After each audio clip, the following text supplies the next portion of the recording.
Keep pounding, nation. We're back today with another video.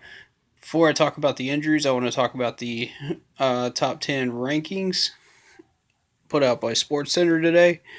Uh, First is the Eagles. Really? The Eagles at number one? They didn't even look that good on Thursday night. I don't even know why.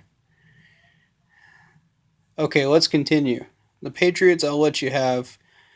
That makes sense. I'll let you have that one. Vikings, typically pretty consistent.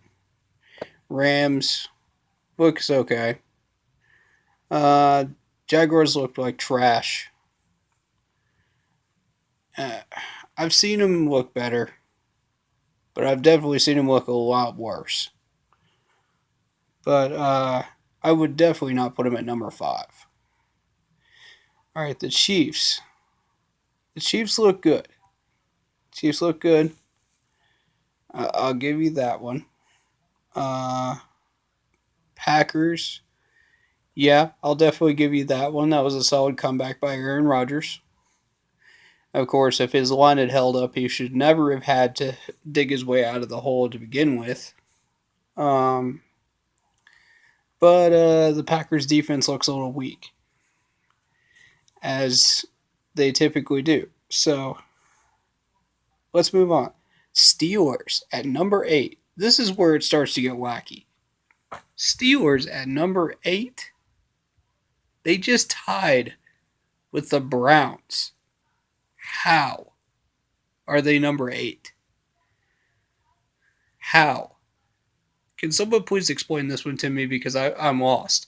I'm lost. You know, if you tie with the Browns in double overtime, it, and I mean, granted, the Browns did not let me down. They're much improved, but the tie with the Steelers was impressive. But no love to the Browns. All right, granted, you move them up to the top 15, maybe not top 10, but no love to the Browns. Not even not even a whisper about them. Okay, moving on. You got the Saints at number 9, who got beat by the Tampa Bay Buccaneers in a shootout. And again, no respect to Tampa Bay.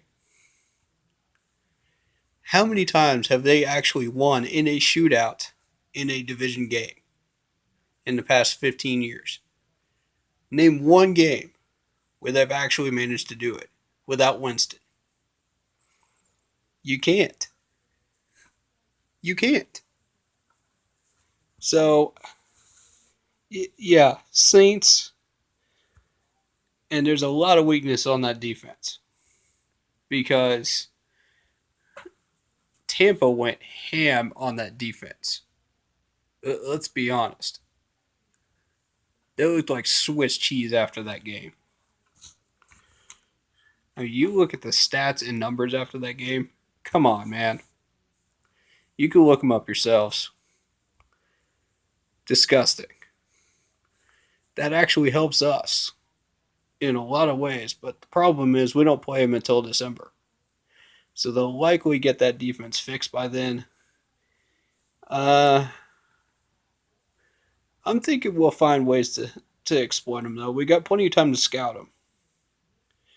Uh, Falcons at number 10.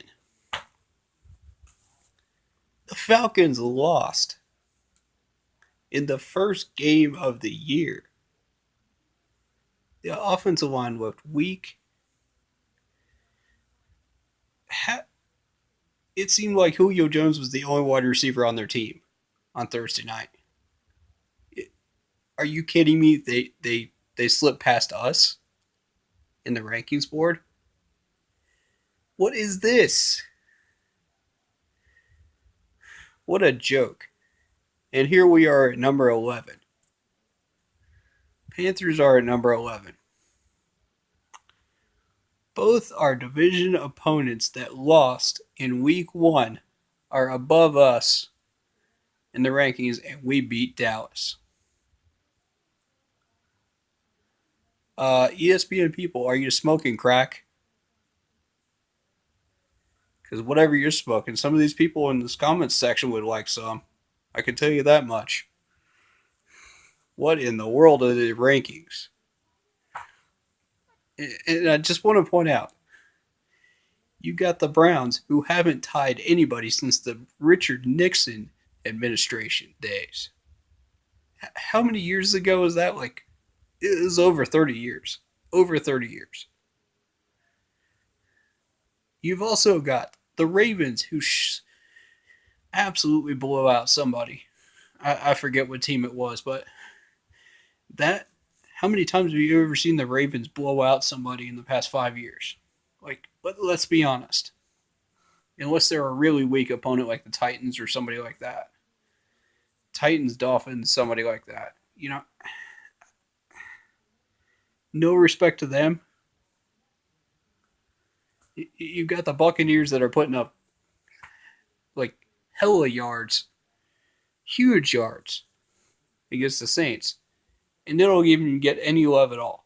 I don't get this. Y'all help me understand this top 10 because this is just ridiculous. This is just ESPN providing more garbage. And I have a feeling that some of these ESPN people are still salty about that Dallas loss. I still think so.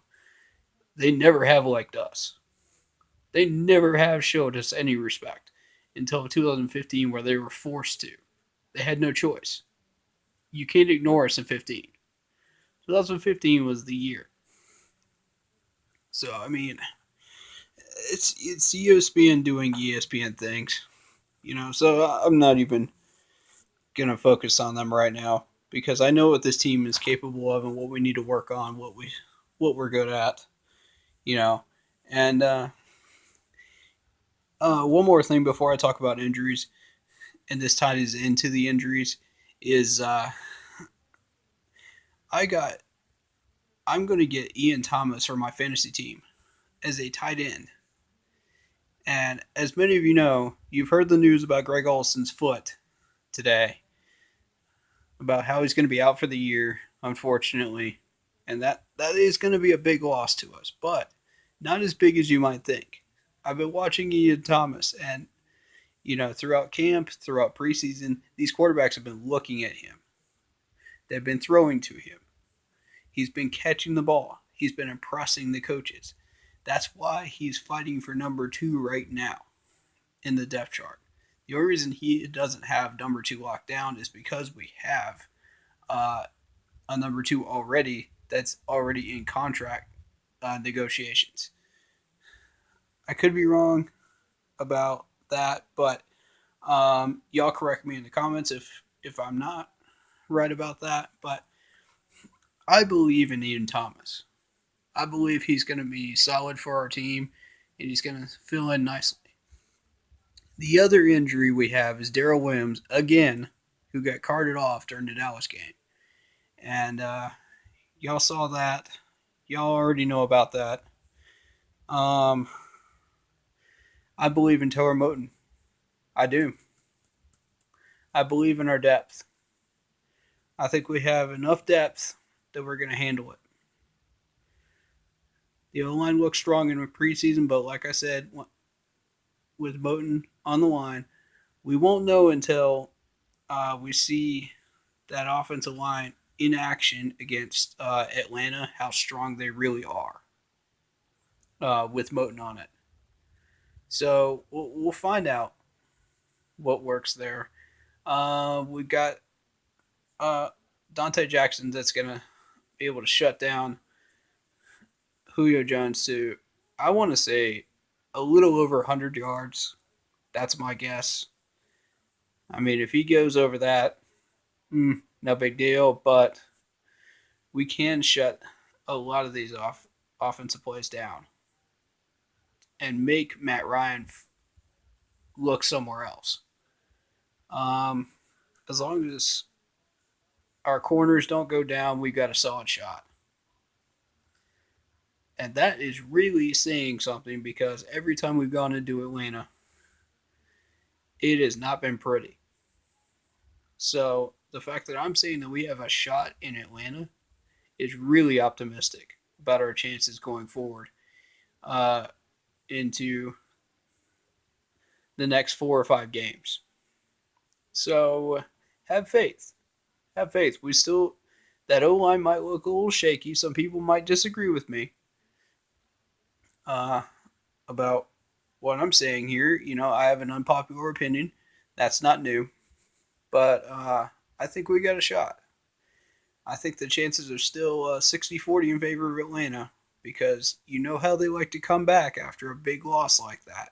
So be prepared. They're gonna bring the heat. They're gonna bring the entire kitchen. So we got to be ready.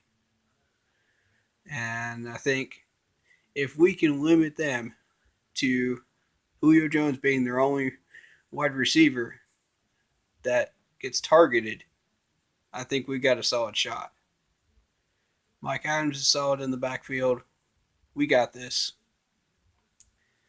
We got this. We just got to fix our offense.